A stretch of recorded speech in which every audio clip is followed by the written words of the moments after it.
I love you. We love you long time. Shooter to Pominville. Parisi. Vanek scores! Is it in there? Vanek Wade center. Sucker shot. Save for the rebound. Score! Parisi still has it. He scores!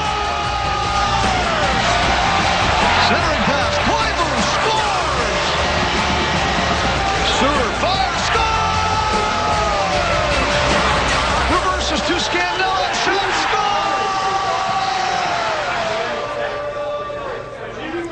Welcome back to another week of Wild Wednesday. My throat's kind of probably like Anthony LaPanta's after last night, a little hoarse. Here together as always, Sarah Sheely. Back again with us after a couple-week hiatus is Tony Dean.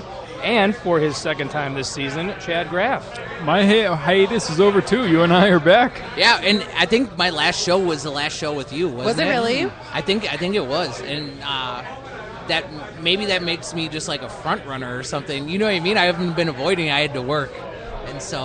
Well, we've been missing you guys, and we're really happy to have you back. It's nice and busy here at Bennett's. Everybody's in the holiday spirit. It looks beautiful, and like every time I come here lately, I just feel super Christmassy, and I just want to have like a Christmas martini. We just had the Vulcan, like an old Vulcans like reunion here, so it was that wasn't necessarily Christmassy because there was a lot of red, no face paint or anything. There was a lot of Christmas sweaters. They're like retired Vulcans. That was like a retirement ceremony for Vulcans. That was really toned down. That was, yes. Yeah, there wasn't rowdiness yet, but when they left, it was we're leaving in like 10 minutes, 3 minutes, and then like flickered the lights. And it was a real countdown. It was very loud. We waited the 9 minutes until they were gone. Happy that they were here, giving Great Bennett's some good business. But you never know who's going to be here. Like, because Joe's been all different things in St. Paul. He's been part of the Vulcans. He's been Mr. Pat. So you're going to have like crowds come in here that'll just take over the bar, and then they, who knows, the chant will break out or whatever.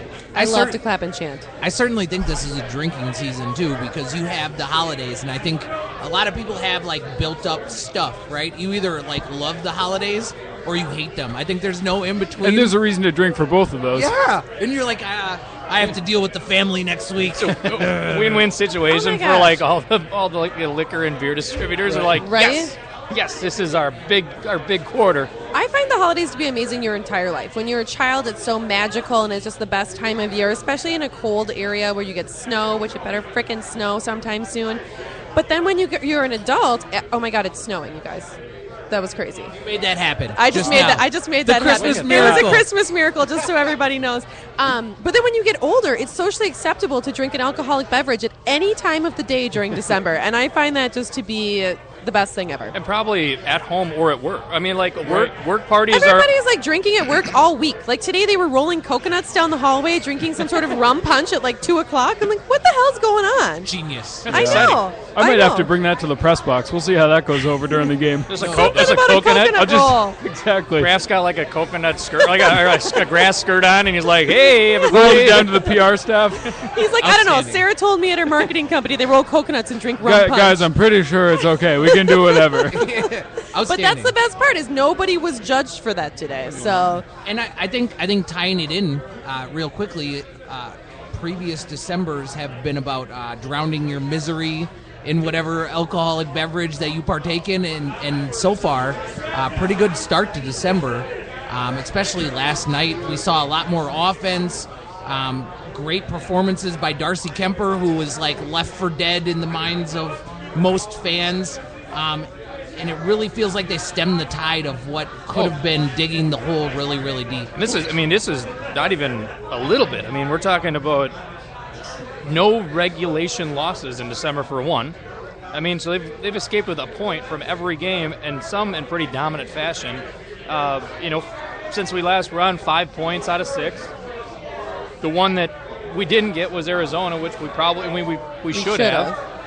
But then good dominant performance in San Jose, and then last night was just I mean, I was there, but I'm like, did the other team just not show up?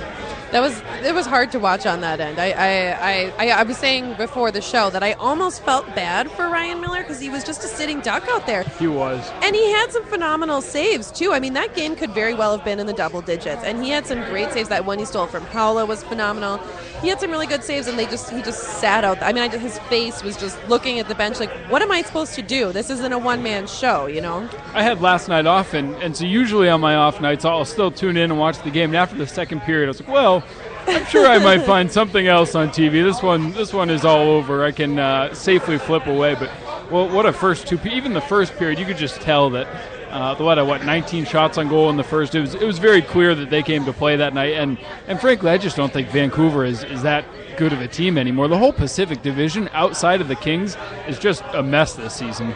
And it seems like the Pacific had a run that seemed never-ending for all of those teams. Anaheim, the Kings, the Oilers were really good at the tail end of when those other teams got good, and it seemed like the Sedin brothers always showed up here. They dominated possession against the Minnesota Wild. They had this trap you in the zone sort of, And always they were still pretty always good last night. cycling I mean, and always finding each other. And the thing that's weird about Vancouver is that they've had a regime change, but they didn't go full rebuild. They kind of went like half rebuild where they bring in Ryan Miller, which didn't make sense to me when you trade away a goalie. Schneider and Luongo, both. Yeah, and even Eddie Lack, too. Eddie Lack is gone, too. Right. And Schneider might have been the future there. They got some good pieces for it, but they've kind of refused to rebuild. And it really reflects, man. I think that they have individually talented players, but as far as their roster goes, it kind of doesn't seem like they have like a clear, we're going to be this type of team. Well, and it's age, too. I mean, if they haven't refreshed it, I mean, back when, and I think we've always had their number. I mean, historically, the Wild have always played well against Vancouver. There was a stretch where we had, I don't know how many wins in a row, and we would dominate Luongo for sure. And then the Sedins would always come together. I mean, they were a good team. You had Kessler in there. You would have who's the guy that would always mix it up with? It starts with a B. Burroughs. Burroughs would always mix it up with Koivu. That was one of my favorite memories of those two. It was right in front, by the penalty box. Those two were face to face, just screaming swear words at each other. And I'm like, they're gonna fight. Koivu's gonna snap, and he's gonna just start beating him. Pierre-Marc Bouchard's only fight against Burroughs. Right. And he was just like, I have to defend myself. He gave him no options. Alex Burrows was so proud of himself. Alex Burrows is he has to be on the wall of shame for the Wild just because he's been such an agitator. He's the one, he grabs a Wild player's stick, hooks it around himself, draws a penalty that we lose on the power play in overtime. It's genius. He is the villain, really, for the Wild. If you put villains, a top 5, top 10, he's definitely on that list. Jerome McGinley up there. I'm trying to think of some others that would be up there. Not only does Jerome McGinley score goals, but he also adds the physical aspect, and he's willing to mix it up. One of the signature moments last year, Matthew Dumba pushing back against Jerome McGinley. I thought that was a really great moment for even a couple weeks ago they were battling again. Yeah, and he was trying to fight with Coyle a couple weeks ago, a couple games ago. Yeah, and it just shows these young kids, especially Dumba. I know he wants to do nothing to get in trouble with Yo, but well, he's finally on the up and up now. So and when he finally when he stands up to Jerome McGinley, that's old school versus new school. There's a lot of layers to it. And the funny thing to that was Dumba grew up idolizing McGinley. That was his favorite player. That's who he watched in Calgary. That was his guy. And then to see him actually battling, and his rookie season, he kind of did it with a smile, holy shit, this is Jerome McGinley. This is my guy. Yeah. And then you can see it kind of switch as he's starting to get more comfortable in the NHL and developing his own identity. Which has to, for that kid, it has to be surreal to be in there with your idol, to have made it to the top level, the thing that you've been working your ass off for your entire life, and then you're punching that guy in the face. Well, it's probably does this really happen? You're right. It is a surreal moment. Situation. A surreal moment where, and then you walk away probably with a little bit of swagger, he's my idol, but I just stood toe to toe with him, and wasn't gonna back down. So that's got to really galvanize your confidence and kind of give you that extra swagger that you need to have in this league. The thing I wanted to ask Chad about, and I think it's a good transition, especially since Matthew Dumba's picked up his play and been better recently. Right. We survived the Suter Yo drama saga. Which I think was much more blown out of proportion than you it think needed that they to be. tricked us? It was or probably that Chad's fault. It was my all the fault. damn media. Sure. Lamestream media. And so, Damn you! Blame Graff. My question is, if and when push comes to shove and it comes time to make a trade, especially with the off season, the salary cap only being at 74 point something million, having these contracts come up, especially like Spurgeon and Dumba, is there a sense that there's any more likelihood that Jonas Brodin could be available? You were listening. I hope you were listening. Yeah. I said that, Yes. and I almost got murdered by Felska on Twitter because of me trying to say Spurgeon should stay here and you should get rid of somebody else. Sure. Well, I think what he's saying is Brodin's already signed, right? And Brodin's signed for a very reasonable amount. He's 21 years old. So you're giving up years, plus you're giving up probably some money, because depending on where Spurgeon's contract comes in. But I think what we're seeing is that He's a better defenseman. I think what we're seeing is that Jonas Brodin might draw a little bit more. Is he untouchable, or is he not untouchable? No, he's definitely not untouchable. I think if anything happened, it would be in the offseason. I think it would be after this season. But the big thing is they want to have 5 really good defensemen. That's sort of Chuck Fletcher's MO right now, is that he wants 5 good puck-moving defensemen. And so when you look down the depth chart, you see that if Gustav Olofsson becomes what they think he can, if Mike Riley becomes what they think he can, then there's not room for one of those guys, and naturally you would have to move somebody. So I don't think Olofsson's ready. I don't think Riley's ready right now to do that. But after this season, if Gustav Olofsson does what he seems like he's going to do, then I think one of those guys probably leaves. I think it's Spurgeon, Scandella, Brodin, and Dumba are the 4 that you would look at. Obviously, Suter being the untouchable one. But with the other ones signed, though, like with Brodin Right. and Scandella signed to lengthy contracts, and by all intents and purposes, they were not the. I'm not going to put Scandella in this category because he's been playing phenomenal since he's come back. From his, the father's illness and eventual passing. It is amazing that the Wild's turnaround coincides with his return last 7 games. He did. Absolutely. He's been playing good two-way hockey. He's contributing offensively. He did Half last the time, night. I don't even know if he's a defenseman out there. He could be a forward. And the way that's that he's the thing, all over the is ice. you see that, but then what you don't see, and I mentioned this to somebody, if you don't see a defenseman, sometimes that's a good thing, right? Where they're just not making plays. But on this team now, I think that if you don't see a defenseman, there's a problem, because you have Suter, who's Suter, but then you have Spurgeon, you have Scandella, and you have Dumba, who are good two-way offensive defensemen. I mean, they can be sound defensively, but they can also contribute and jump up into the play. Brodin has kind of disappeared. Frankly, I think that's kind of surprising. When they signed him to his deal, we all knew, he was so good defensively at such a young age that it's almost unheard of in the NHL for a defenseman 18 as years a old. teenager to be as good as he was defensively. And when you looked at it, I think you just kind of projected with his skating ability, with his skill. He's got all the tools that you kind of projected he would become, more of sort of what Scandella's become, a guy who can really jump into the play, a guy who can use his speed and his skill and his footwork to create more offensively. That I think it's a little bit surprising that he doesn't put up more offensive numbers, and I think that this will continue throughout the rest of the season in sort of determining which of these 4 defensemen you might want to move to make way for an Olofsson. But Brodin might be that guy that if you gave up on him because of his contract, it would be a legitimate hockey trade, which is rare in the NHL, where you get a player for a player, kind of like what Pittsburgh and Chicago just did recently.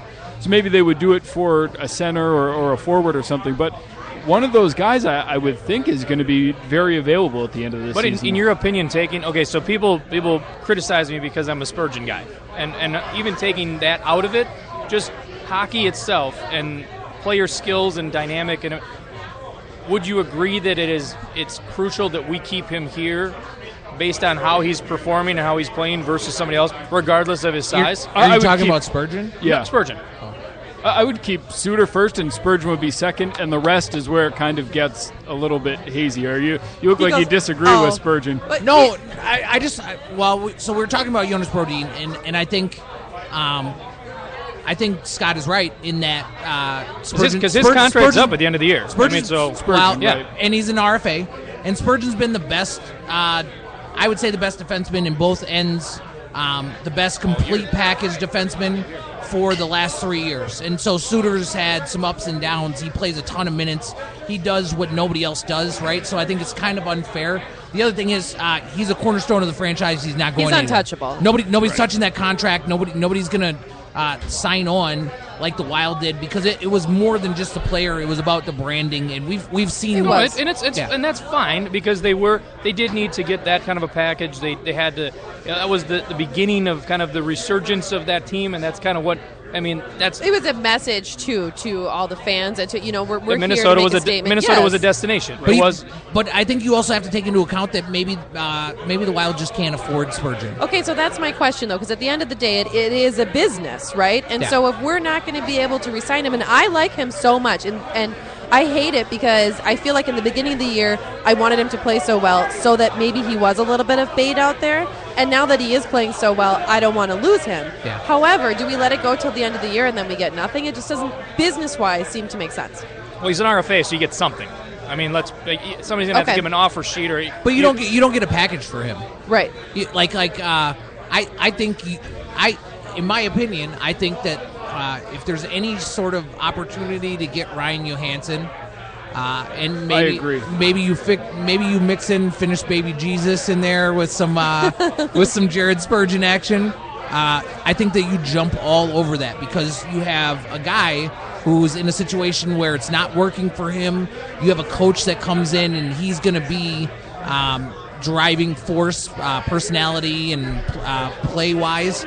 If you can take Spurgeon and you can match him up with Granlund and do some sort of deal for Ryan Johansson, I think that you are doing really, really well. I would be all over Johansson, but I would try to move any of the other three defensemen before Spurgeon. I just think Spurgeon is so valuable. He's, as you said, no matter how you look at it, he's been one of the best two defensemen on this team for the last 3 years.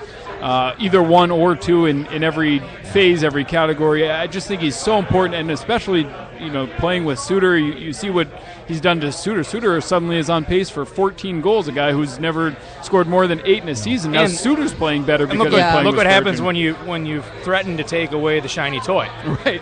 I mean, to be honest, Suter recognizes how valuable Spurgeon is, and that's why the quiet guy throws. I mean, Chad blew it out of proportion, Yes. but without Chad blowing it out of proportion, he still made a big deal. Definitely Chad's fault. Yeah. Totally blame Graff. But it's a thing when you have somebody who says nothing, who has basically, you have to check his pulse because he doesn't get fired up. Absolutely. Yeah. If he brings up something that he wants, almost makes a idle demand, that should say something when you are an all-star defenseman recognizing talent. And I think the Wild probably recognize how valuable Spurgeon has been more than almost any team. If you're a team looking from afar, you've got to be a scout who's here regularly to really appreciate everything that Spurgeon's done, because a lot of what he does goes underappreciated. You look at his size, and you can find so many deterrents until you watch him every game, and that's when you're like, holy shit, how is this guy so good? Well, really good. And you look nationally, and the guys that get this big money or they draw these huge returns are the Andrei Sekera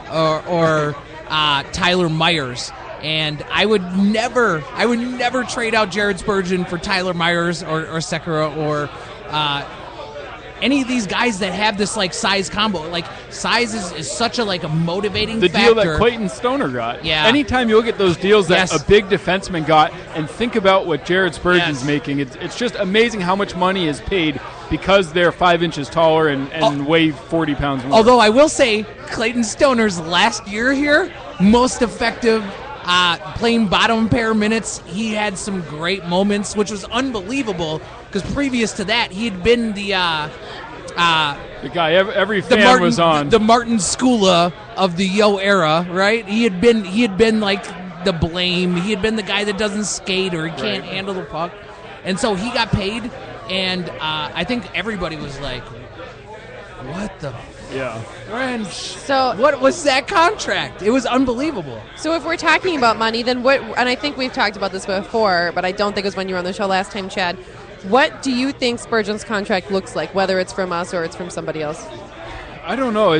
That's the big key in all of this is at some point, and I think they've started to, but Fletcher needs to sit down with the Spurgeon camp and come to a rough ballpark of what Spurgeon's going to be looking for, years and dollars, and then kind of build out from there. Like Zucker's also an RFA, Dumba's also an RFA, but I think it's got to start with Spurgeon, where you look and see what you can do there and what you can do around him to make that contract work. And if you can't make it work, then you can look elsewhere. But I think you got to do everything you can to make Spurgeon work. And if that means you have to trade somebody else, maybe you do that. But Spurgeon, I think, is going to garner a decent contract. I mean, depending on how long he wants to. Think of it this way, though. I mean, there's intangibles. I mean, obviously, he's been here for how long? His family's here. I've finally seen him starting to get some like ads, like he's on like HVAC company. Yes. Him and the cute little family, or Yeah. I mean, it's a cute He little looks family. like he's like 13. Yeah, he He does. comes out and you think it's going to be like his mom, and no, that's his wife. He looks That's like his hot Rufio. wife. He looks like Yep, Rufio. he does look like It's- Rufio. He'll never age. And he's got a couple little squirrels like rolling around the Yeah. floor, and there's like 2 different commercials. But my point is, so now he's starting to get some advertising, and he's playing top line minutes, and he's playing against a team that has success and obviously has some future. I mean, that has to all come into play versus going to a team, back to the point of Stamkos, that's going to pay you, but you're going to be garbage. Well, and the flip side of the Suter thing is I think Spurgeon Right, I appreciates was just playing gonna with say him. that. If Spurgeon gets paid, there's a chance it would be to be the number one guy. And I think that he has the tools and the ability to be a number one defenseman on a team. But Some pressure I think there. he also understands that being the number 2 guy on the Wild, not playing 29 minutes a night like Suter does, and being able to play with Suter still and have the offensive chances that he does by playing with Suter, I think that he definitely appreciates the setup that he has with the Wild right now. Well, and I think the other thing is, too, obviously he knows Suter's not going anywhere. He's signed here for the rest of his life. So they can play together, and he can grow with Suter to one day be Suter, you know? And I think that, like you said, he appreciates that side of it as well. And that would be a nice thing, too, to have some solidification and stability to know, hey, you have a solid pairing, like almost like I don't want to say like a Suter-Weber, but like kind of to that, like they're going to be the pair for how many years? You play together year after year. You know where, you know how to pass to them without even looking because you know where they're going to be. Right. But this is all like a fly on the wall sort of scenario how it plays out, right? So we won't be in there when Chuck Fletcher's like, oh, so your number's $5 million over 5 years. We can't pay that unless you trade one of the guys that you've already signed up and paid. Because if you look at it, then Brodin makes the most sense. Right. And Fletcher's signed up for Suter. He signed up for Scandella. He signed up for That doesn't Brodin. mean that you can't trade them, though. You definitely can trade Scandella or Brodin. I think that you have I don't want to trade Scandella. I think you have a hard time trading Scandella because Scandella is your size skill combination. He's also your defensive defenseman in whatever pairing that you have him with with a finesse defenseman. And so Scandella's shown an ability to play with whatever finesse defenseman that you want to put on the side of him. And then he also has that added element where he can go end to end with the puck.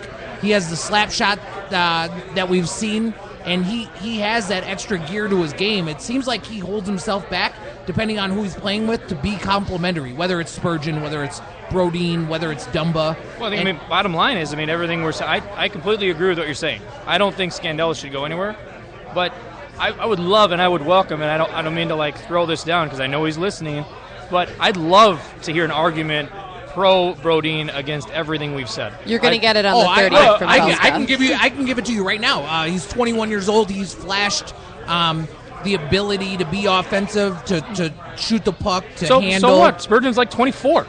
No. Yeah, but Spurgeon's the like devil's 25. advocate look 25. at it is that you drafted Brodin, you brought him in here, you've raised him. Yes. He's shown as a teenager that he can be an outstanding defenseman. An 18-year-old playing like 30 minutes a game with Spurgeon Right. With or Suter.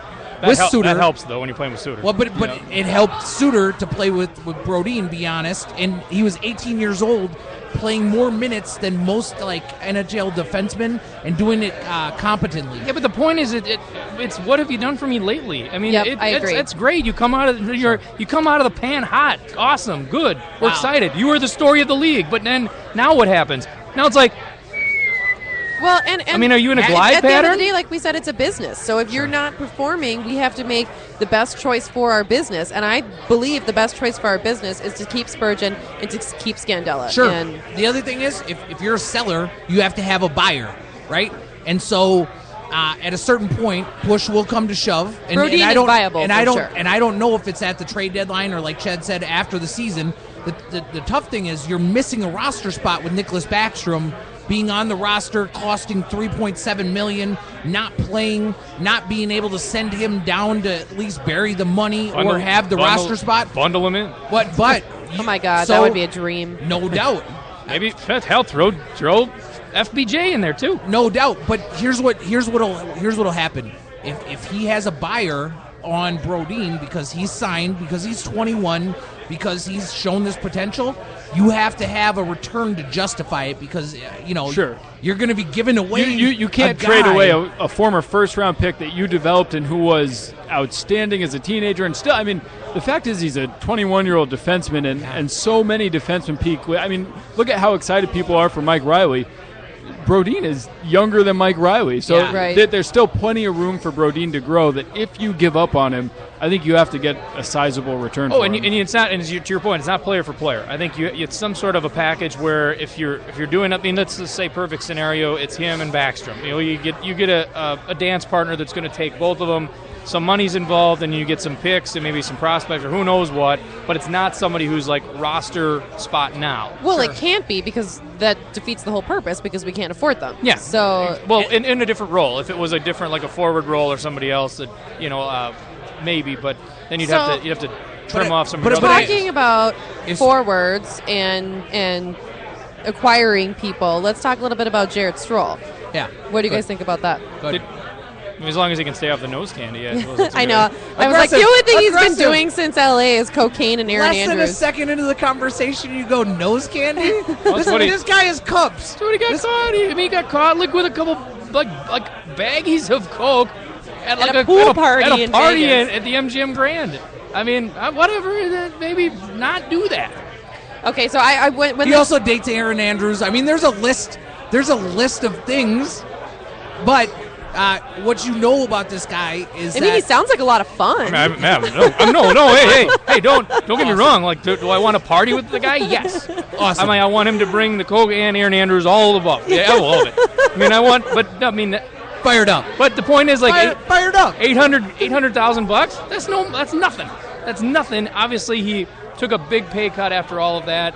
Went to New York. It wasn't a fit, and so now we pick him up for nothing. So there's no risk involved in this. That's the big thing. Is it's such a low risk move, and for a team that missed, as strange as it sounds for a lot of Wild fans, as much as they missed Kyle Brodziak, it's such an easy, low risk solution where you can bring a guy in. He's good on the faceoff, good on penalty kills, and if 2 months from now you say it didn't work out, he's a healthy scratch, you wave him and you didn't really lose much. And he hits a pool party, and we're good to go. Here's the thing. So we have Chad here, right? And one of the biggest misnomers is that bloggers just have no idea what's going on with the team, right? So myself being a blogger, all of my other bloggers out there, right? Chad, you're in the locker room every day.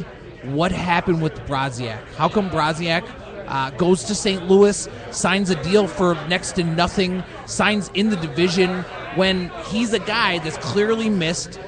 He's a guy that seemed to be popular with teammates. It seemed now that we have Jared Stoll coming to the Wild, he's filling the Brodziak role, right? That we're missing. Why is he gone? Let me throw one thing in before you answer. Is it because he signed such a big deal prior to that and was being overpaid? No. And I think people were just done with him. Like they're like, we paid you fans, all this. fans. But Yeah. fans trickle up to decisions that are made. I think, because it is a business. Right. So you have to report to your shareholders, and your shareholders are the people that spend the money. And when you have had an albatross contract that really didn't pan out and was horrible, they're like, there's no way that he would have re-signed here. You think Kyle Brodziak was an albatross? I don't know if he was an albatross, but How much was he making? $3-point-something million bucks? Let me ask you this: for a fourth line guy? Would you rather have Kyle Brodziak or Chris Porter? Because they signed for next to the same deal, and this is a cash-strapped like wild team. So that's what I wondered. All I remember about Kyle Brodziak is that he couldn't score on an open net. Like honest to God, people were trying to give him the puck to score, and he was failing. And we did have that same issue with Palmer this year. But look at the penalty. Look at the penalty kill this year. Penalty kill this year has been pretty embarrassing. Whereas it was a strength of this team, and when you look at what's gone and how you can attribute it, Kyle Brodziak. Well, that's why they bring in Stoll now. So what? So at least you now have that. Maybe you have it 29 games too late or whatever it is, but at least you still have that right-handed guy who can play center and win a ton of draws and be good on the penalty kill. And so I also think the Brodziak thing was a little bit mutual. I think it was just time for him to go and move on and see if he couldn't recapture it. In his mind, the guy was a 20-goal scorer. Yeah. As strange as it sounds, 3-4 seasons ago, right before he cashed in on that big contract. Yeah. And then now 29 games in, though, he's 1 goal and 2 assists. And then that year, everybody was injured except for Heatley.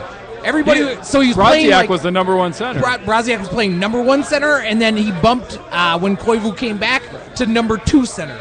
So literally, they were losing a ton of games, but he ended up with 20 goals. He was playing with Setaguchi and who else? Setaguchi and Heatley, maybe? The Gooch. Yeah. Or who's our guy that could never hit the net? The Finnish guy.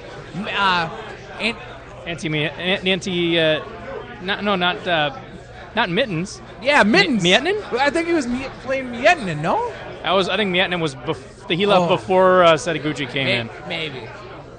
I'm not saying that Jarrett Stoll didn't have an amazing career. He wasn't a great hockey player. I just don't know if it's there anymore, to be honest. Now, that being said, I did listen to an interview with him yesterday, and it was like him in his apartment, packing up his stuff. And I don't know if you heard it, but Did it sound like this? No. What a jerk. Wow. His girlfriend is Erin Andrews, you jerk. She was next to him. She's like, Proud of you. let's do Dancing with the Stars. Woo! That guy obviously parties way cooler than we ever.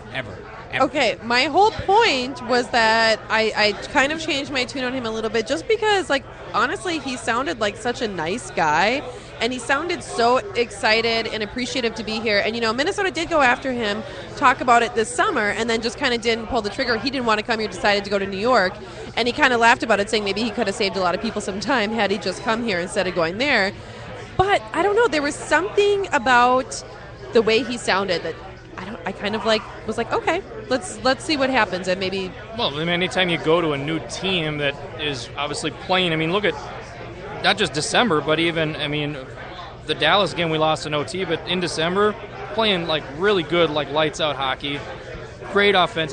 So of course you're excited to go to a team that's clicking. And you hope that you can contribute and kind of join that momentum as opposed to, oh, hey, you just got picked up off waivers by the Maple Leafs. Or it's like, excuse me. I'm just saying, you think his feeling, you think his interview would be the same as that? He'd be like, God, I'm going back to the MGM. This is it. Forget it. I'm done. Aaron, pack your bags. Well, I think anytime when you're, a veteran, but you're 33, he's not that old. You're 33 years old, and like he said, I'm 33. A team. It's so See? It's so old. No, you're not that old. That's what she's saying. You're not that old. I ran into a 21-year-old the other day, and I was just like, man, he thinks I'm like the old fat guy. And I told him he had a baby mustache. I was like, you don't know anything. Like Miley Cyrus. You were totally is cool. you were totally making him right then, because you were like. You're like, back in my day, Unreal. we had this. And he's like, yep, he is an old guy. That's what old people sound like. What's crazy is I still feel like I'm a 20-year-old, and then sometimes I get around old people, and I'm like, I'm the young guy. I feel like a kid but I'm 33. It's all about perspective, right? All about perspective. You talk about like the best days are behind him and the twilight. And No, does he but have stuff left? As a hockey player, as a 33-year-old, as a hockey player, he has. I'm not saying he's going to die. He's got plenty of physical life ahead of him. But as a professional hockey player, at 33 years old, considered a veteran, and it looks like maybe it might be over. You know, are you really going to go down to a farm team? Maybe it's done, and then you have Minnesota come. I mean, of course, I think if Toronto went, he would have been like, sweet, I'll fucking play anywhere. Jaromir Jagr's like 40 years old. He's growing his mullet back. Was that the first F word? You brought up Toronto, goddammit. No, I was in. You had one. You had one too. You said French. Awesome. Look at you guys. I was in like the opening music talking shit, and then Chad dropped one 100%. You made cocaine snorting noises, okay? No F words. What a jerk. Hookers and blow are fine. F words, no. I think Jared stole great low risk, high reward ad. I also think that when they say they're adding a guy that's won to a roster that hasn't won, I don't think that's a shot at Parise and Suter and Koivu. I think it just speaks to the fact that this guy is going to be like a heart and soul guy. He's not going to come here and take days off. I think he is a right-handed center. He's going to win face-offs. Our goaltender. I think the face-offs is a huge thing because we've got Mikko, and other than that, we really don't have a strong. Yeah. And our Granlund has some times when he's hot in the face-off circle. Granlund's such a roller coaster. But if you're a fourth-line center, you got to win draws. Like that is the biggest knock on Howell to me. Is you got to win more draws. If you're out there as the fourth line, Mike Gill often puts the fourth line out against a different team's first or second line, or especially on the penalty kill. Mikko's great on the PK because he wins the draw, they clear it, and he can get off the ice. But if you're out there taking a draw in your own defensive zone on the penalty kill, you got to win it. It just makes such a difference. Well, and you saw the way those guys were playing last night, that fourth line. I mean, there was definitely a little extra sense of competitiveness. They know they're coming out. Somebody. And so that's my next question. Who's coming out? I think it's Chris Porter. I think it's Chris Porter unless Howla... unless it's a team that's like a bigger team, I guess. I think Chris Porter's a great guy. I think that he has a lot of speed and he has more skill than you would expect from a fourth line guy. The whole fourth line has more skill than you'd expect from a fourth line. But I think that Ryan Carter's a staple, and I think that he goes nowhere. I think it's Carter goes nowhere. I think Carter's the guy that's in. I think that they'll rotate a little bit between Porter and Howell, but I think it'll be more like Howell is sitting 60-70% of the time and Porter 30-40% of the time, and sort of dependent on matchups and who they're playing. But I think Howell will be the guy who ends up on the outside more often. Although, if it were up to me, I think I'd probably leave Howell in, keep three guys who can take a face-off on the fourth line, and I would probably take Porter out. But again, it depends on the matchup. My guess, though, is that tomorrow Howell's out. It depends on the Howla that you get, because Howla really, like... That's the frustrating part with him. It's unbelievable. Yeah, on that Gophers team full of, like, first-round draft picks, he was the most versatile, most important, like, MVP player. On the Iowa Wild, he was the best player in Iowa when they moved. He was a shutdown guy against McKinnon. I mean, that was his peak, probably whole playoff stretch. I mean, so if he can get back to that level, but I mean, if he doesn't, what are you going to do with him? I mean, is he also possible bait that they could throw in as an other member or another player? You know, possibly, but it would be a side piece. I don't think he's going to warrant too much from very many teams. If you trade Howla, you've given up on him. I think sure. I don't even think it's unreasonable. Yeah, is it time? I don't even think it's unreasonable to say you have this potential. Here's how you play. Here's what we've done to try to get you in the lineup and motivate you and whatever. And it's not working out. Maybe it's time to change scenery. The flip side would be, though, is his potential really as high as we thought it was during that playoffs, or was that sort of an anomaly? I mean, during that playoffs, we were talking about is Eric Howla better than Mikko Koivu right now? People were asking whether Howla was going to be though, he was better than Mikko. He was playing out of his mind, and he was scoring shorties, and I mean he was doing everything possible for you to ask out of a PK. I mean it was nuts. But now he has kind of faded back into a little bit of, normalcy and a little bit of mediocrity as far as how he plays, and clearly is not on Yo's positive end of the spectrum. I mean, he's always one step away from the doghouse. So I mean, if you have to talk about people that eventually are going to have to, because of the limitations of roster spots, what are you? Your options are kind of limited because you can't send too many people down to Iowa. The other reality is he's going to be playing with Ryan Carter. He's going to be playing with Jared Stoll. And so if you're going to play with these guys who are 200-foot players, and you're going to be the speed guy, and you're going to have to use your talents, right?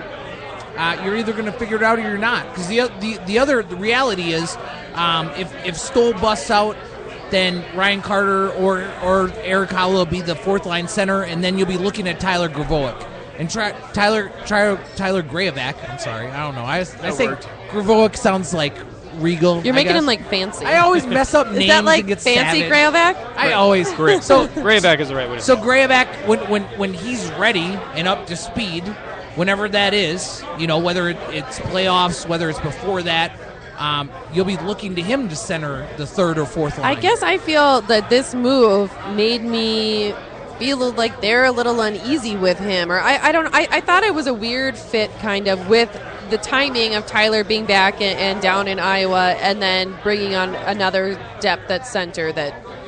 He's a low risk. He's a low risk move. I mean, if he doesn't work out, you throw him back on waivers, he's gone. He's low risk, and I mean, if Howell's the odd guy out, having him as your 13th forward is not a bad thing, especially when injuries like the Wild right now are healthy. But Finally. It's so easy. I mean, as we saw at the beginning of the season, 2 games and 2 guys are injured, and all of a sudden, Howell's in and Grayovac's up, and things can change so quickly that having a little. I mean, the Wild had such little depth that Jordan Schrader was up here for that stretch. Think about the time of 1 month ago. If one more forward got injured, it was going to be Christoph Berchi as a regular in the lineup. So adding a little bit of depth to maybe avoid another stretch like that if guys get injured and all of a sudden you need Zach Mitchell back up here or Grayson Downing, it's not a bad thing to have that, because if we're being honest, injuries are going to happen and more guys are going to get hurt down the stretch. Well, I don't think we quite realized how thin we were, though.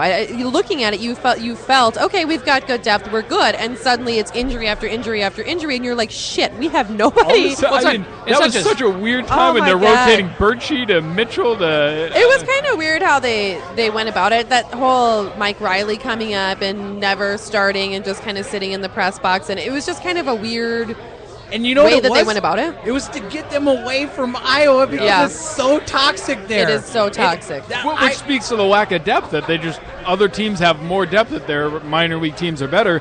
That the Iowa Wild were just a train wreck for so long, and now they're beginning to be just barely a 500 team, and that's with Olofsson and Follin, who's now hurt, but Follin and Grayovac, and all these guys that should be in the AHL are finally getting there. Yeah.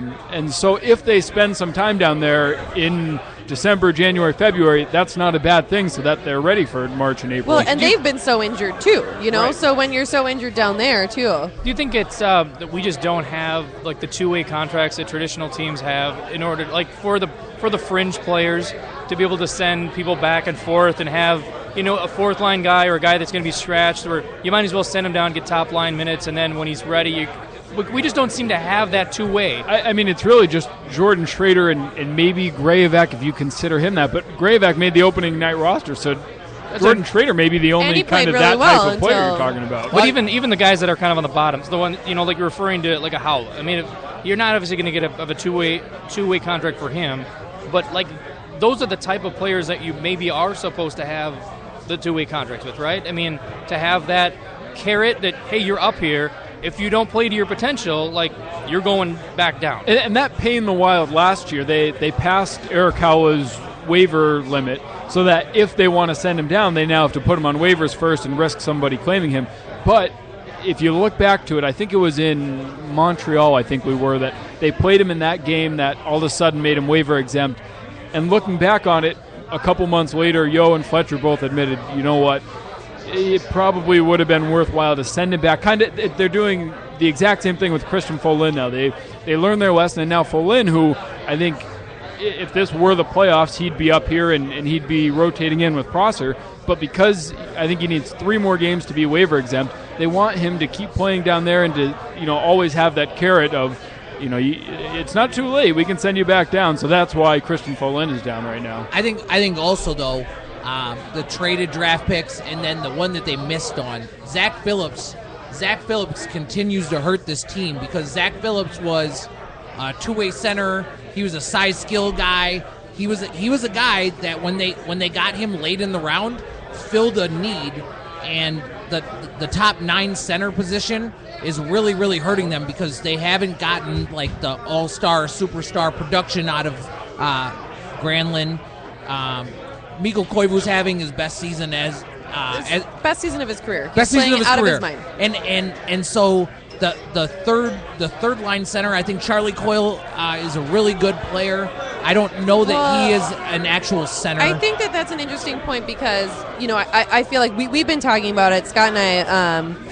But, Charlie, I feel like I haven't, up until these last few games, really even been seeing him out there. Like, he's not doing anything bad, but he's not really doing anything good. He's just kind of there. And I really think that maybe all this tossing him around all over the place, and he just can't find his position. It hurts him. Exactly. Or his line, And- he's Right, he's all over. exactly. And playing his the, role, and I guess, was playing what I the was trying center to say. position, he's trying to be so complimentary, and he's trying to do it like the perfect way. And what it limits his ability to use his size and his speed.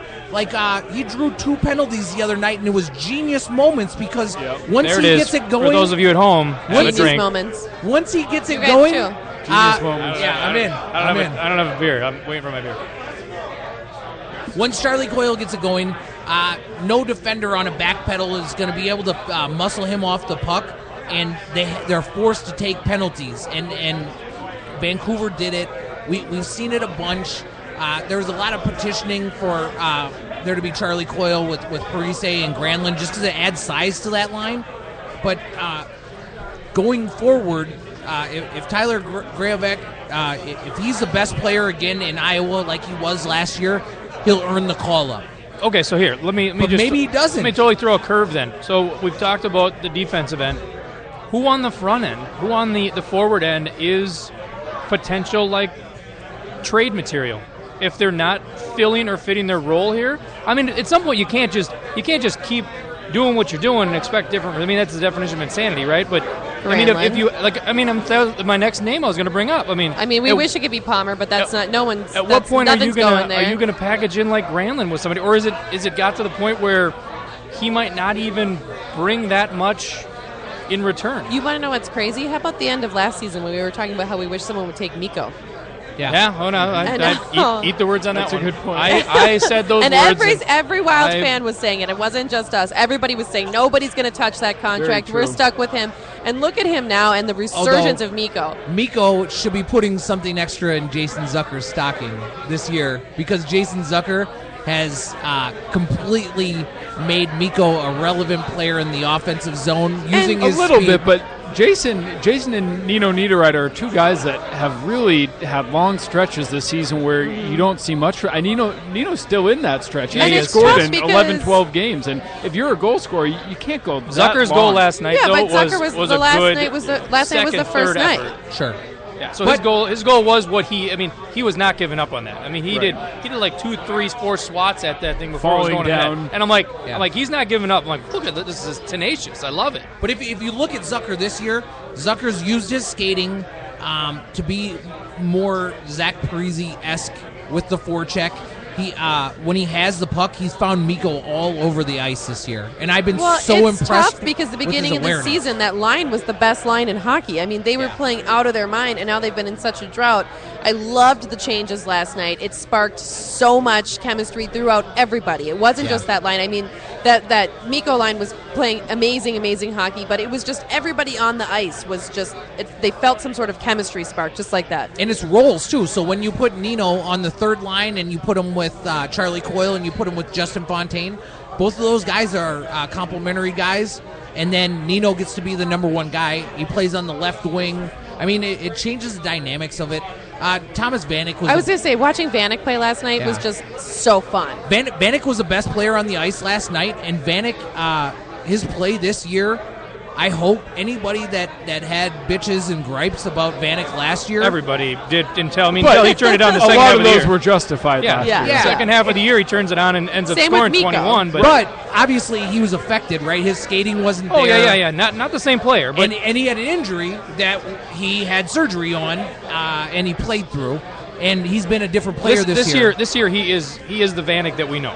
I mean, the goals that he's been scoring, like sitting back, looking at a very tiny little sliver of daylight, and he's putting the puck in there. Last night with that tip, it was so silky smooth tip. It was just like it didn't even look like he moved his stick, but he just kind of just a little. But that's him. The other thing is, if you trade Granlund, you have to get a center back. Yeah. No, you do. Yeah. So that's what I mean. to. So you do. So my point is do you somehow, and this is totally Trade Granlund, pie in the sky, get it Granlund, Brodin for some prospects and a center. Can we toss Backstrom in there somehow? Backstrom goes regardless. He's always in. You can have these, but you have to fucking take Backstrom. And a puck bag. Granlund was like the crown jewel of Fletcher.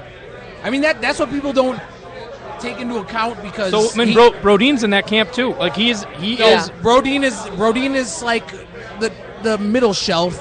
Granlund's the top shelf. Granlund playing with Teemu Selanne in the Olympics, scoring goals, just being dynamic.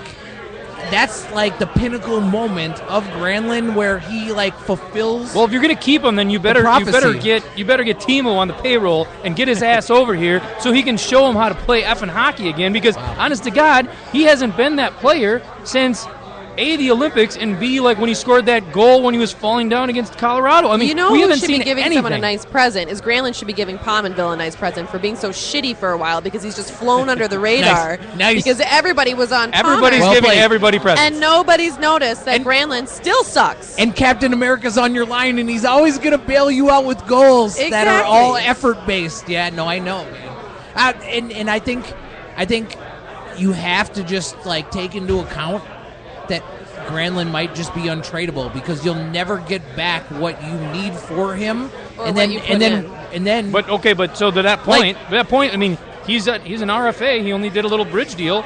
What is he going to sign for? He's an RFA after next year. Yeah, that's what I mean. After next year, but he's on a 2-year bridge deal. So after that, Granlund, if it wasn't Fletcher, he's and not Flair, commanding big money. If it wasn't Fletcher and Flair, Granlund would be totally movable. But that's their guy. I don't think he's as big of a problem if he's not your first line center. It's so hard to have him as your first line center that if you have, if they have better center depth, then maybe it's not an issue if he is lower on the lines. Yeah. But it's just so frustrating when he is the number one guy. Okay, so how about this? He doesn't shoot the puck. And he doesn't shoot the puck, and he doesn't score goals. I feel like I've done every offseason or in training camp, I do a story of, well, you're going to shoot the puck more. Yeah, I'm going to shoot the puck more. Okay, and then it just doesn't happen. Well, but that's it. I mean, so who are your potentials that you could you put Gravevac on a top line with his size? No. But he's more of like a third line guy. Yes. So we don't have a guy that's going to be a first line center, and I don't know how you'd get one. But we have Granlund up there, but like you said, we don't have a guy. That's why Johansson is so appealing to me. Is number one centers are so rare. The last time we saw one traded was Tyler Seguin. Yeah. And that's when he was sure thing. Look how that worked out. Right. No shit. But Tyler Seguin had less to do with on-ice performance and more to do with personality. Let's find something like that. Let's find somebody who's but he's kind of like that. Let's have that same thing happen. He's having a bad situation in his current team, like Seguin was in Boston, and then worked out real well in Dallas. I think you're doing it. The other one I've heard mentioned is Logan Couture. And Logan Couture is mentioned because San Jose is just kind of a mess. They have the old regime that they can't move because of no trade clauses. I think they're they a pulled the big C off of Joe Thornton's sweater. Big mess. But Logan Couture, Marleau is on the trade talks all the time. If you mix in Ryan Johansson and Logan Couture, those are two guys who can be your number one center that are reasonable to be available. But you have to give up a ton. I mean, you literally, it would be Granlund, Brodin, and then probably the Russian kid, maybe, on potential alone. And you have to you have to take that into account that you'd have to give up Kaprizov, without knowing if he's going to come here and be a Tarasenko or if it's not going to translate. It would just all be hype. And then that's the return for those guys. It's one of those trades that could come back to really bite you in 5 years. But I mean, the point is, we're at a point where, and I don't want to say like this is the window's closed. It is closing, but I mean, you have to do that at some point. I mean, if these people are kind of like I don't call them stale, but if they're not like the guys right now, I mean, do you have the patience to wait 4 years until all of a sudden you get other players in decline? I mean, it's that vicious cycle of like, okay, now these guys have stepped up, but these other guys are old and they're still on contract, and we don't have enough younger people to like offset it. So it's a constant like turnstile of when do you pull the trigger and do something like that? When you get a Johansson or something. Hockey is such a chemistry game too. I mean, like a lot of these guys, you look at like the Nino, Zucker, and Mikko line when they were playing phenomenally out of their mind. Like it's so much about these guys and knowing where they are in the ice. And there's nothing to say that anything could ever spark him here. But he goes somewhere else, it could light a fire under his ass, and he could be amazing in a week. And you're sitting here going, shit, you know? Always happens. And it does, yeah. And that's what I'm saying. I mean, you know, seeing a trade could come back and bite you in 5 years. I mean, regardless of who we trade, whether it's Brodin or it's Spurgeon, I guarantee you in 5 years we're going to be pissed. But it's a lesser of the evils and what's best for your team. It happens to every time. team, though. I mean, look at Spurgeon. Like, the Islanders walked away from Spurgeon, and we just invited him to camp. Yeah, it was like, I mean, that was something like, I'm sure they're like, great. Tyler Johnson. Great, we should have kept him. And we missed on Don't Tyler even bring Johnson. up Tyler Johnson. I know. Unreal. But there's such an admission of wrongdoing if you trade away 2 of your first-round draft picks in Granlund and Brodin. But for a commodity that everybody understands is the hardest to come upon in hockey. And the biggest thing that's holding the Wild back, I think, is the lack of a number one Imagine if you had a center. dynamic center with Parise, and then maybe that perks Palmevel, who knows, but all of a sudden you got that line scoring however many goals a year. You have your secondary line then. You call them a secondary line, but they go back they get back to their days of earlier this season and are scoring like, I mean, you have a powerhouse team with a solid defensive core and now 2 goalies that show that they can shut down teams. That's pretty solid. So maybe that's the piece. Well, and at what point are you... Do you be bold and just go for it? Right. Well, at what point are you making a move for this year, not for 5 years down the road? This year next. Right. Even if you don't give up Granlund, you still kind of need a number 1 center because Koivu's having a great year, but if you project down a year from now, 2 years from now, it wouldn't be a bad thing if he's your 3rd center, if Granlund's your 2nd center, if you have a number 1 center. But I don't see where your number 1 center is coming from, or even your number 2 center. And you don't have it in the organization. You won't have the draft pick high enough to get one, and so this is going to be a hole that gets deeper and bigger. wider as time goes. You got to roll the dice and try something. But then it also comes back to money that we don't have. But the reality is, Mikael How Granlund. uplifting is this? Mikael Granlund, though. This is good. We're talking about it. This is ideas. This is throwing out ideas, and then We're going to send this to Fletch tomorrow. Yes. he's like, look at these idiots.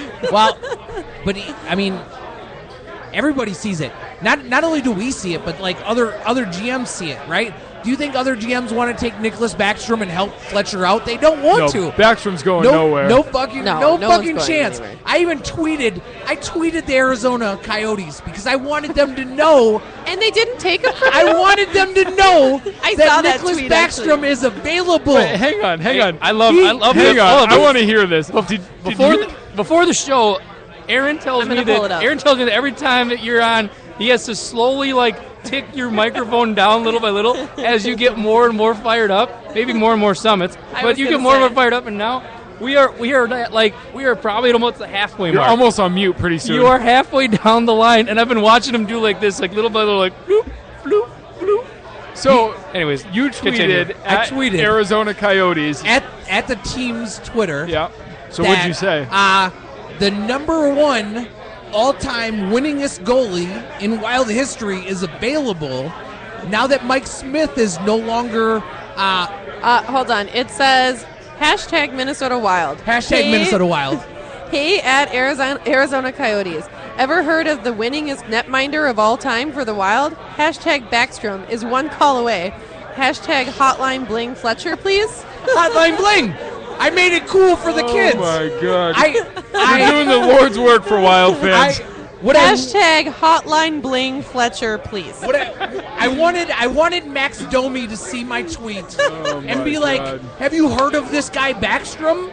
He could be." I'm sure Domi would have been like, has anybody ever heard of Nicholas Backstrom? Maybe we should give him a try. What you should have done was Photoshop Backstrom into the Hotline Bling video and had him down there, and then you would have been. Then the trade would happen for sure. You know what's so embarrassing to me? You were this close, I don't even Tony. know what Hotline Bling video is. Well, yeah, because you're old. I'm 35 and I don't know what that is. Yes. yes. Being It's 33. that big 2-year differential. Yes, being 33. Tony made it cool for the young kids. But here's what I'm saying. I grew up. The guy who was just talking about how old he is. I know. Did the midget tell you that? I'm still young and cool, guys. Here's the difference, though. Like when I'm in the nursing home, I'll be listening to Tupac and Biggie and Outkast and On what?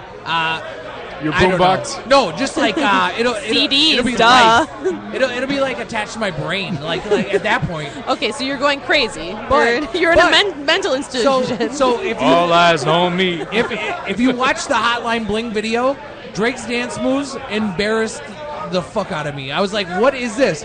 And then Try being Canadian. as I watched From Toronto, it no From less. Toronto. as I watched it more, I was like, this guy's a fucking genius. Yeah, he's awesome. He is what's cool now. Yep. He's smart He enough. can make whatever he wants cool. Yes, he could wear And Bill Cosby if he wants sweaters. to go in dancing like an idiot, all of a sudden, Oh my god. well, that's the greatest thing ever now. and because Look at the whip and the nay-nay. And- I mean, yes. Oh that's my god. and because there's Idiot. a pair Look how of God, creative don't we are. say the nay ever again. nay-nay. it's so good. Nay, and, nay. and so that's what I realized. So I was like, I not only do I want to capture the hearts and minds of Coyote fans with regard to Nicholas Backstrom, but I also want to speak to like the 19-year-old. Directly to Domi. The Domies of The the world, the Domies. Duclair. The- Duclair probably saw it. He's like, oh my god, Yes. that's genius. Dude, Hotline I Bling can't Fletcher. forget to tell Hotline Bling. Domi about this. What I would say is they have not responded yet. Weird. I'm sure it's I'm on the floored. way. You should try to send it directly to those other two players. Although they have not blocked me or That's good. unfollowed me either. Like so, it's a good week for me. I wonder if the person who runs the social media for the Coyotes kind of scrolled past it and chuckled, or if they just didn't even see it at all. They were like, "What an asshole!" Like, let's be honest. Well, the thing is, you did it like right at game time, so imagine they probably didn't see Probably it. Like flooded. you got to do like an unpeaked time, like right now, Yes. I think and it would like be. at Domi. I wonder if it would be good. At Like, if they Coyotes. could have responded in like a funny way and said like, Yeah. "That's awesome tip. We will take that under advisement." What's the new cool thing that they're doing for the dap? The Dab. dap in football. You got to do Dab. like the dab. The dab. Yeah. Get a Cam little Newton. dab thing going. I'm- I love Cam Newton. I Yeah. don't want to talk about this too I'm- much, but everyone's giving him so much crap. I'm all in on He's Cam taking to Newton. me a championship. I'm all in on Cam. I'm all in and on Cam. dabbing. Only fantasy I don't really know football. what dabbing is. Now Sarah's getting her volume put down too. Oh shit! Sarah's getting loud. God damn it, Aaron. Take it down, Canadian. Here's what we got to do: inter-office mail. You deliver it, Chad. I don't know where this is going. To the PR staff that there's a guy named Backstrom. He's the all-time winningest goalie in Wild history. Yeah, what were you? He's when- well rested. we had Chad. I was just in in Arizona. Phoenix. You could have. I mean, I could have delivered the hashtag Hotline Bling Fletcher. I know. That would have been nice. damn It's it. so good.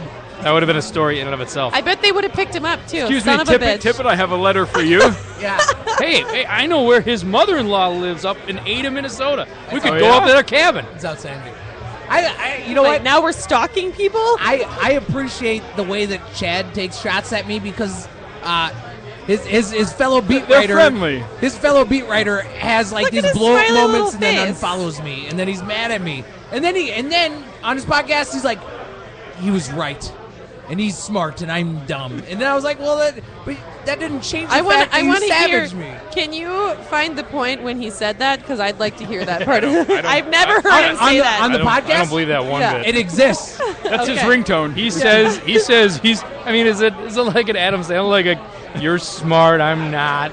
You're pretty. I'm like it's like a. Well, so he was talking about how Happy Gilmore thing. myself and Felska, right? Right. We mentioned the fact that in December, yo teams fall off the face of the planet, and it was trending that way.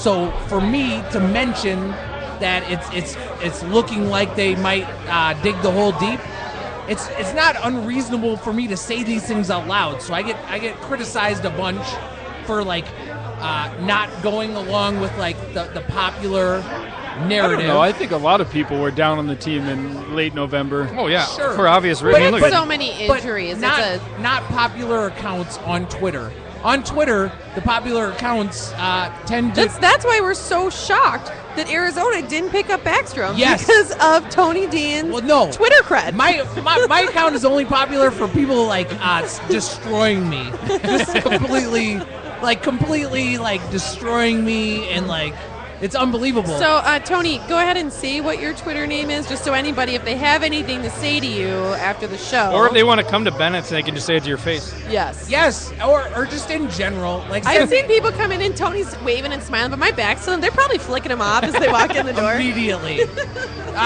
Family members, though, mostly my family.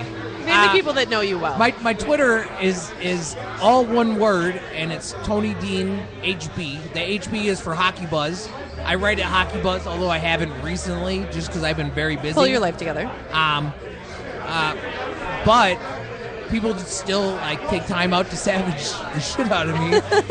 You probably deserve it. For when I question, like, I called into question the fact that like Pominville played great this season without scoring goals, and I was like, that's not accurate. He hasn't been playing great. No, but you weren't the only person that said that. He will break out of the slump, but just because he scores 2 or 3 or 4 or 5 goals doesn't mean he was playing great Vanek without gave scoring. up a hat trick on an empty net to try to give him, for the love of God, a goal.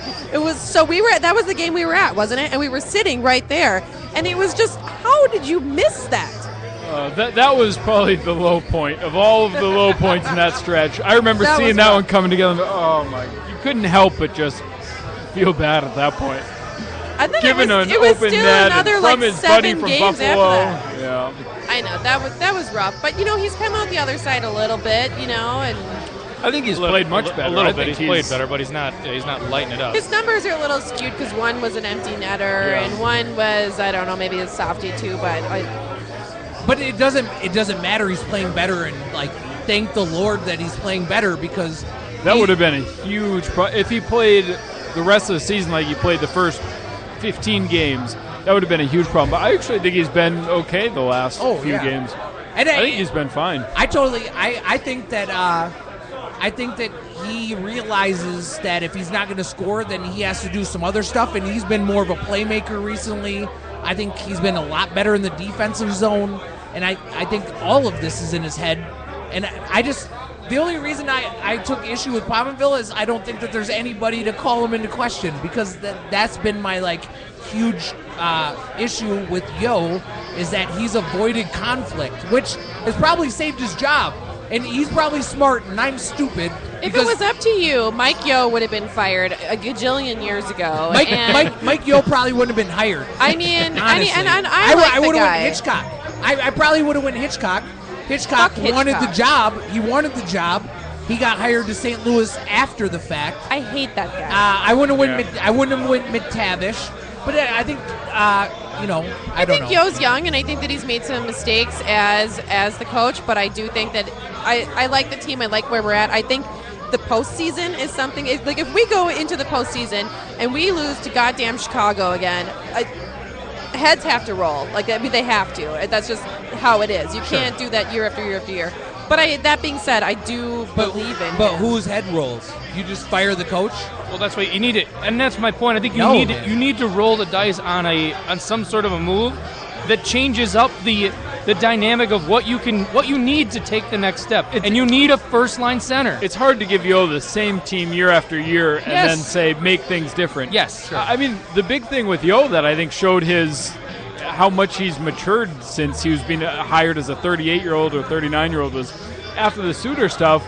He kind of shrugged it off and said, yeah, maybe that would have bothered me when I was 37, but I'll talk to him. I know he's upset, and that's okay. It's my job to do what's best for the team, and eventually he was back with Spurgeon, and things are okay now. But at the time, I think it signaled a more mature Yo, a Yo that wasn't bothered just because, I mean, think about last year in the power play, how careful Yo was not to piss off any of his star players.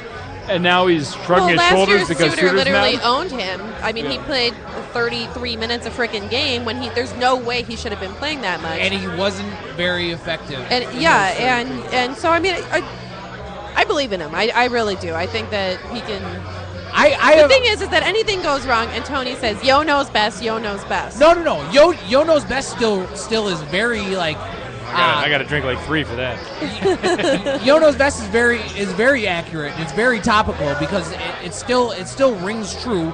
But Yo knows best also means that he's kept his job. I mean, he's gone from running a power play in Pittsburgh that wasn't very good, despite winning a Stanley Cup, to taking an Arrows team and being Almost to the Calder Cup. almost to the Calder Cup. In the Calder Cup, I guess he just didn't win. And then Yo got hired after Todd Richards, a first-time head coach, got fired.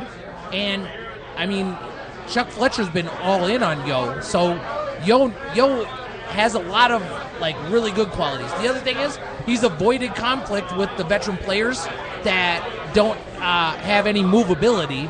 So it's not a dumb move to stay out of conflict with them. The tough thing is when you choose to hold guys accountable that it doesn't matter, and then you avoid conflict with guys in the moment, and it hurts the team. That's what I mean by Yo knows best. I'm gonna compare it to like marriage. Like you probably pick your battles. Like you don't go in to the boss lady and start like and go spike a glass on the ground and be like, "Damn it, woman, we ain't moving." And she'd be like, "What?" And you'd be like, "Never mind, just kidding." That's exactly just what kidding. happened. I'm just gonna go downstairs, and this never happened. I was never here.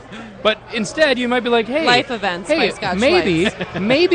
maybe we do this," and then you kind of just like a little thing instead of a big thing. I hope Maybe Carrie's would cause listening to this right controversy. now. You know what I'm saying? Like that's it. But I mean, so I think you have to tiptoe around that because, as we've seen historically in the NHL, players aren't going anywhere. Yeah. Coaches are. Definitely. So you know are. what? Sure.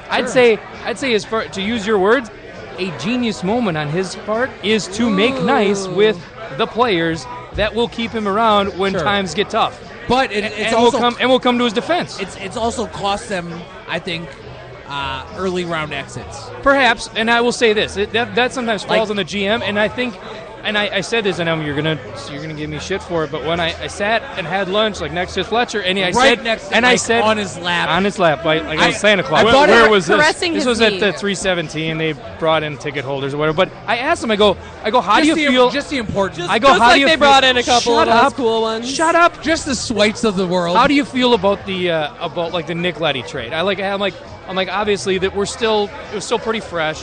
I'm like that was a pretty bad move, right? I'm like he's like I know it was. He goes, I got to swing. Sometime I'm gonna miss. Sometime I'm gonna hit. He's like, but I got to swing. He's like that didn't turn out well, but it was the guy that was a 3rd overall pick that had talents that just fell off. I mean that was it. So my worry is that because of that type of thing, he plays it too safe, Whoa. and then does it and won't swing again because not just the media but the bloggers and everybody else are just destroying him and still to this day about that trade. And I'm like, okay, we lost Leddy. So I mean, the world is going to be okay.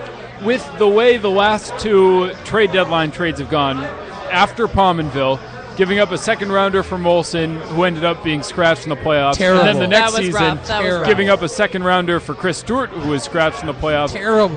When say we get to the trade deadline and things are going as they have, they're still a good team, they're in contention for home ice, would you want Fletcher to give up another high draft pick for a player? No, I want him to basically like make some sort of a substantial move where it's personnel. I want him to couple like big names. I want him more to of a hockey I trade. want him to basically do like a Brodeen and other people that either they don't have a future here or they won't because of the other pieces to the puzzle.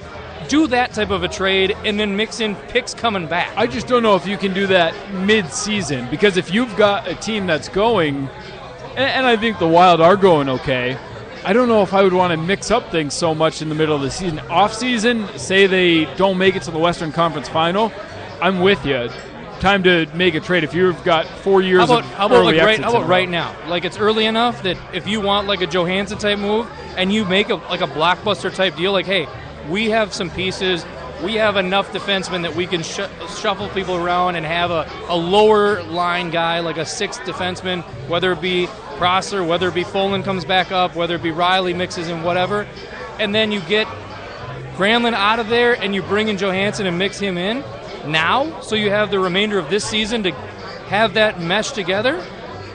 Why not? I see what you mean, but I think the number one center thing is just because if you wait too long, then that's the problem is you can't plug and play a guy so late in the season. He just doesn't have effectiveness. But I still think that this team is one that's capable of a run. We've highlighted all their deficiencies, but it's a team that's... We really have gone through pinpoint by pinpoint. Literally a list. I'm proud of us. They're still the only Western Conference team that's in the top 10 in scoring and defense. So I still think it's a team that's capable of making a run, and I don't know if I would want to... You think we're a Cup contender right now? Like somebody tweeted that out. I don't know who said it, but a Cup contender or just a real... And I think the question might have been like around the league, like when you go to the cities and you talk to people, are we seen as a Cup contender? The perception is not as a Cup contender, but as a decent playoff team that might make the Western Conference Final. I think that's the national perception. Okay. And then we meet a team like Dallas. Dallas is a Cup contender. Right. Dallas is a Cup contender. LA is a Cup contender. Chicago will be until they're proven they're not, even though their team isn't as good this season. Yeah, they're not. But then come, March, all of a sudden they'll turn on the fire. We're not going to be fooled by Chicago stumbling in December. Nobody cares about their regular season anymore. No, and so the Rangers are Kane, Cup contenders, and Washington's a Cup contender. I mean, right now there are like 5 or 6 teams that I would consider a true Cup contender, and the rest are decent playoffs. We have had a ton of injuries, and we've overcome them this season, and it's been kind of a weird season. And I feel that the way that we're playing right now, and the play of Mikko, and seeing him play like this in November and December, which is crazy because usually you don't see shit from him till January. So to see him playing the way that he is, and seeing these guys play the way they are, and how about you guys Kemper? come back? Everybody gets feisty. Everybody's all fired up. I like it. And Kemper too. I mean, I think that I am maybe a little bit optimistic always, but I have that fan in me, and I want to believe, and it's fucking Christmas, and I believe we could do it. Damn it's fucking Christmas. Aggressive.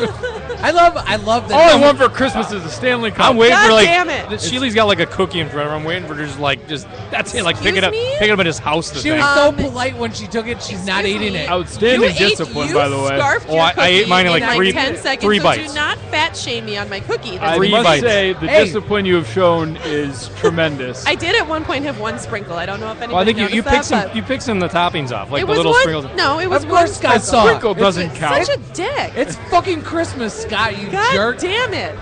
You can drink and eat cookies all goddamn day. I think. Where's the coconuts? We're gonna have our own Chevy Chase rant right here. Let's start Hopeless, coconuts. sack of monkey shit he is. Hallelujah. Holy shit. Where's the good. Tylenol? Okay, so that being said, we have gone through absolutely any possible thing except for any of the 3 games really that we played since last week.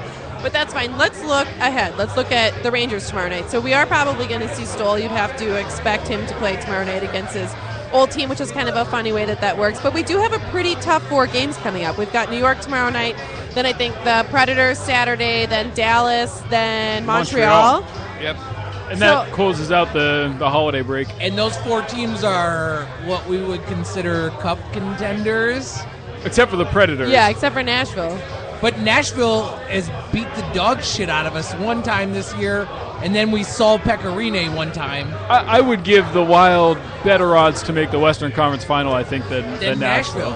Which will be interesting because I think Nashville also feels like they're a team that can compete in the Western Conference, and they also have this sense of urgency because they missed out last year after being the best team in hockey for a long stretch, and then they fell off the table. Right. So if we're competing for a Ryan Johansson, if we're looking to make this move that guarantees that the Wild ends up in the Cup contender conversation, Nashville's going to be a team that is comparable to us. Well, I would say too. I mean, is this pretty much like a good audition or a litmus test for who we are? I mean, to go through a gauntlet of teams that are Cup contenders and see how we come out. Absolutely. Or is that going to be something where we either show that we are legit and that galvanizes us, or do we show that we are not and we look exposed and it's okay, does that prompt a move? 3 of 4 at home, the back-to-back at the end. I mean, I don't think it would prompt a move if they lose all 4. But I do think it's a very good test. I think going to Nashville, they actually play well in Nashville. That's a big Central Division game. Then they come home for another one against Dallas, which is a team that they just don't seem to play well against. We play better here, at least, than we do in Dallas. Right. In Dallas horrible. is a whole different story. I know. And Jamie Benn goes out of his way to be Bush League. Just that shot on Jason Zucker last year, because he takes the puck from you, full baseball swing with the stick. That happened right in front of me. I was like, I would have lost my mind. I would have touched that guy's face. You swing a stick at me like that, and there's no love lost between I got a lot of jokes. Minnesota and Keep going. Yeah. Just keep going. like a caress, like a caress his face. Well, just in general, if I mild graze of the face. Don't you dare swing your stick in my face like that. here's your what I'm saying. skin is so soft. If I reach out to touch your nice. face, I've made it intimate between us. And then it's not what you can do to stop me; You it's made it what you intimate can with do a stick about in it. your face. Yeah. Now there's jokes. Now there's jokes. Yeah. That's the one that put it over. Oh no! Those of you at home, this is when you just can roll your eyes and be like, "All right, I think they're done. All What do right, you think? How do you think we come out after 4? Okay, wait. Hold on before predictions. You did. You were spot on, by the way, 2 times in a row as far as points go. Damn I you. have Damn to. you. Were you? Damn you. You see that? That was so gangster. It was just a wink. It was the right eye. She's practiced it before. Like just have a seat, Swartz. Yeah, I mean, I know Schweitz. Okay, I have to read at least one Felska tweet to Chad Graff your because I compliments are promised gone. that I could. He could tweet in some questions. So, do you think the NHL should stay in struggling markets like Florida and Arizona? That's actually a pretty good question. Do I think they should? I would say yes to Arizona and no to Florida. Do I think they will? Yeah, I think that they'll be in both of those places for at least 7-8 years. But, I mean, I would stay in Florida. USA Hockey keeps saying that expansion from hockey's coming from the West Coast. We see that with Arizona State now having a team and conferences looking after them. We see that from What a great players. place to play hockey. I It's know. just the mecca of Hotness. Especially if you're the Unbelievable. Wild's most winningest goalie. Unbelievable. My wife one time have a she was great like, time there. my wife one time she's like, "Don't you want to go to Thailand? You mentioned it before." I was like, "Not now." What? And so if you could get to play hockey at Arizona State, good for you, sir. Well done. You can do very many things at Arizona State. Genius moment. Go ahead. Genius do a lot moment. But Do you think their- Toronto gets a second team? What do you think their recruiting plan is? no, just but like I think just Canada like gets another. bring out like We 20 need hot another one. blondes. Come like, on, this here. is some friggin' beat. We I can't agree. here. grow all of your goddamn players. And I agree. I think Quebec should have one. Quebec City. I mean, I hate Quebec, but yeah, fine. Yeah, I do agree that has to be where it And goes. Las Vegas, is Las Vegas viable?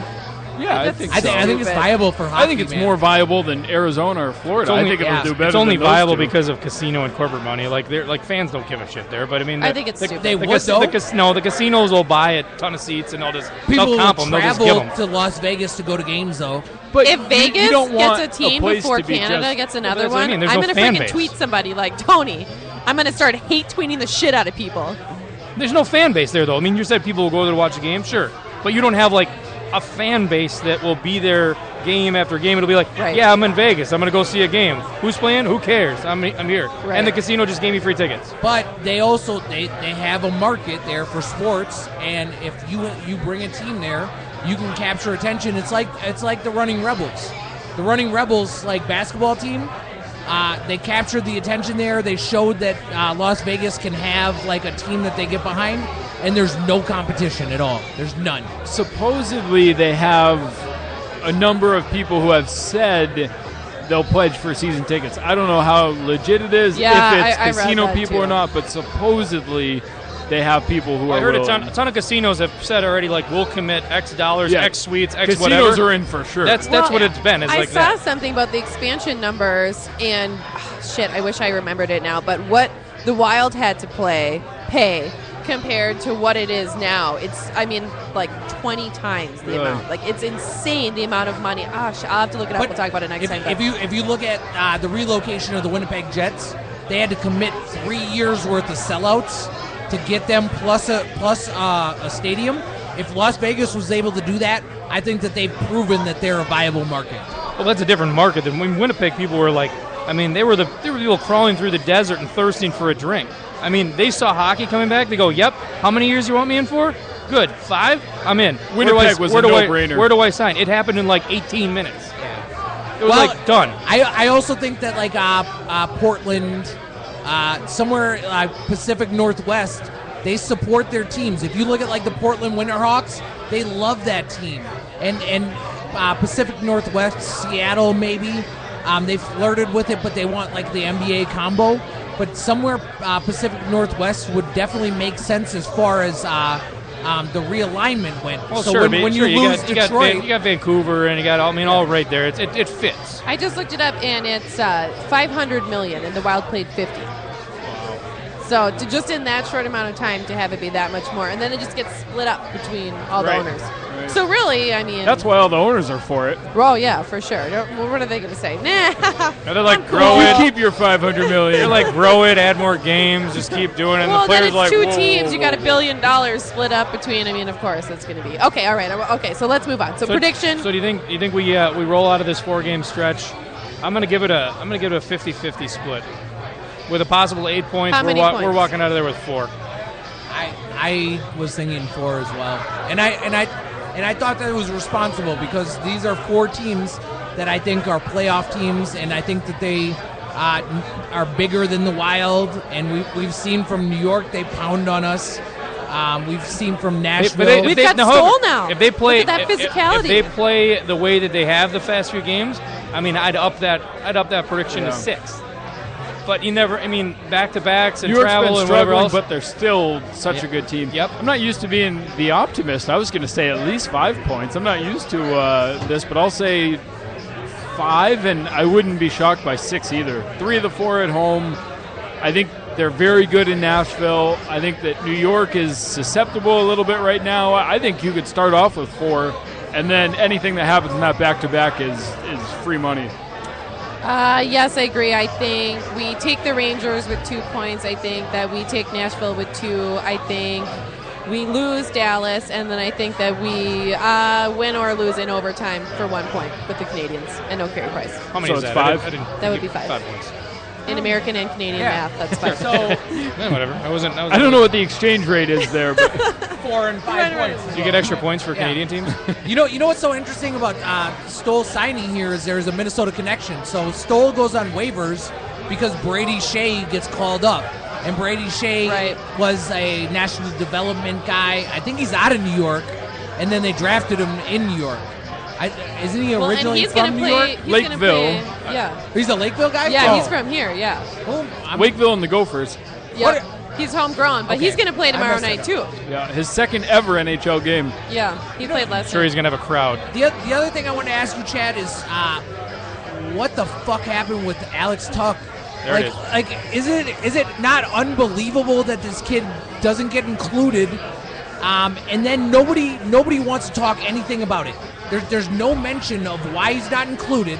He's a national development team player. He is a size skill guy. He is a well thought of. He doesn't even get included in the camp. That's the surprising thing. Like, if he didn't make the team, then they might be able to say, well, he didn't have a great camp. Things didn't start off great at BC. You might have a reason if he at least gets invited to camp, but not inviting him to camp seems so egregious to me, especially as a guy who was on the team last year. A guy who grew up through the system. This wasn't a guy who spurned them and played high school hockey and then went to college and just ignored them. He's been all in with them since the beginning, and to me, it was shocking that he wasn't even invited. And there's no explanation. I know. There's zero. I've looked for one. There's zero explanation, and I ask. And there's not even a rebuttal. Like, I haven't seen one thing or one reason or one, even anybody who could say, well, like anybody. I could see, no, not one person. And I'm pretty good with like the East Coast guys. I'm pretty good with like the college specialists, and nobody can answer the question. My obviously we're in a bubble here. I'm biased because he's a Wild prospect. He's a guy that we're invested in, but you can't tell me that there's 20 better forwards in his position in the U.S. camp right now. I mean, there's just not. Even the kid even a kid, Portland Winterhawks kid that had to duck out because of injury recently. He's a Minnesota kid. I can't think of his name. But regardless, I don't watch all these kids, obviously. Yeah. But it is very surprising and I would even say disappointing that he wasn't on the list. And I just think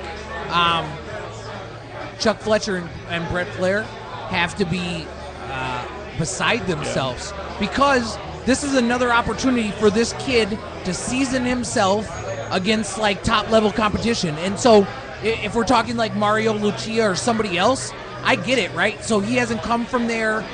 He's been out of like contention, but Louis Belpedio's on the team. I mean, this is one of their kids from their program, and he doesn't even get invited to the game. It's certainly frustrating, but I don't think it's going to make or break his career. He'll get plenty of opportunities to play against very high talent. So frustrating, disappointing, but not the end-all, be-all. He still has a bright future. It really did spike quite a lot of outrage, though. I mean, I saw so much stuff, and maybe it's because I follow Tony, so it was just like after and after and after. It's literally just me.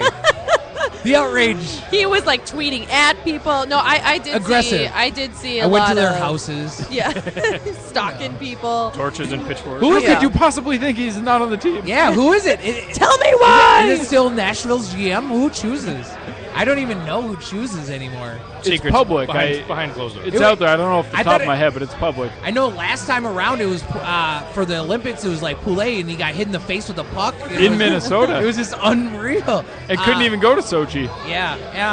And the other one I thought was kind of interesting was Greenway. So I haven't heard a ton about Greenway, but I just think if you're going to play international, you're going to play against the best kids in the world. Why wouldn't you want two of the most skilled size guys to lean on teams in a tournament where it's just like survival of the fittest? You watched Matthew Dumba the last time around. Matthew Dumba took a ton of shots. I mean, he was beat up. He didn't play his best, but he was out there like surviving and showing like that he is an offensive force in that game, and he's kind of a standalone. And so I was just disappointed. I'm also like immediately I'm cheering for like the Sweden team or like I'm just screw those guys. Yeah, I'm off the band. I'm so butthurt. Salty.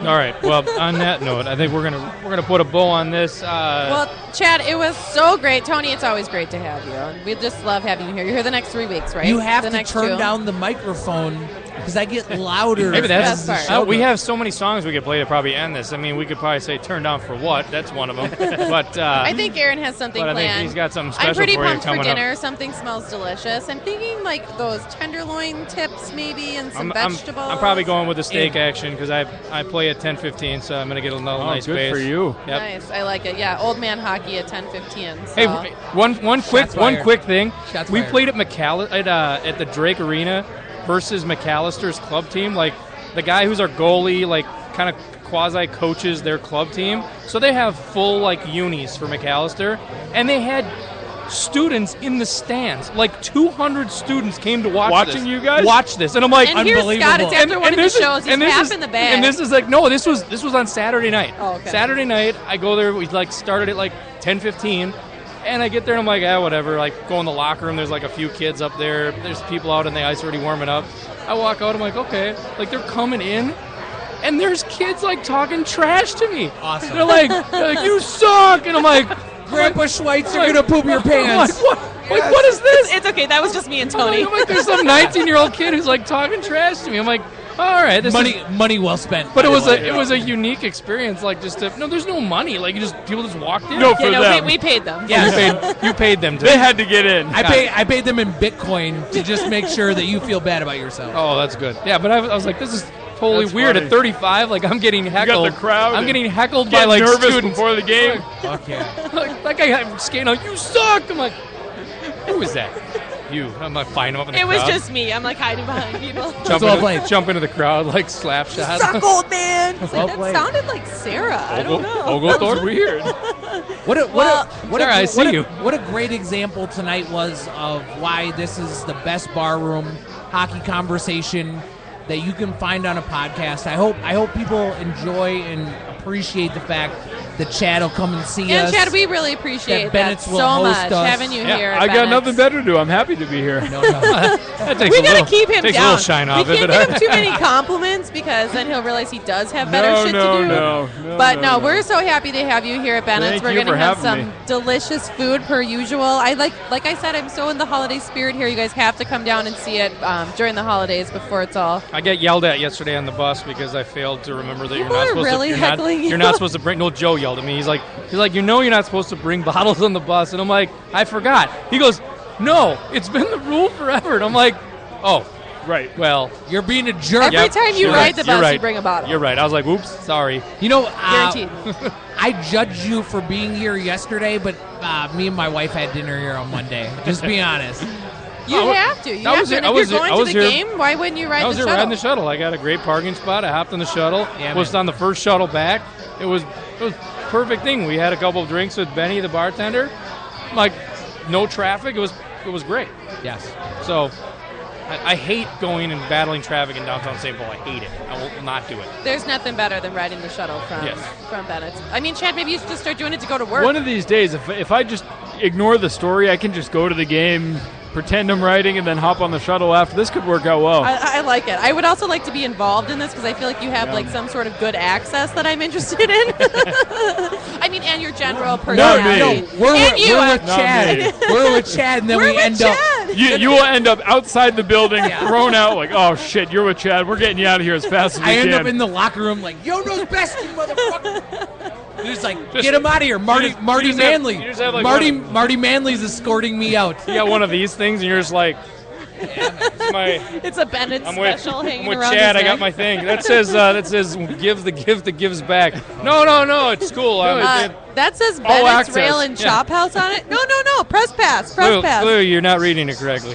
Well, Chad, thank you so much for being here. And any Wednesday you feel like dinner and beer and talking some hockey. I think that's every Wednesday. I mean, Uh-oh. I love it. I All love day. it. Somebody has to come down and help me put up with these two. Right, so. I understand. Merry fucking Christmas. Whoa. Merry Christmas.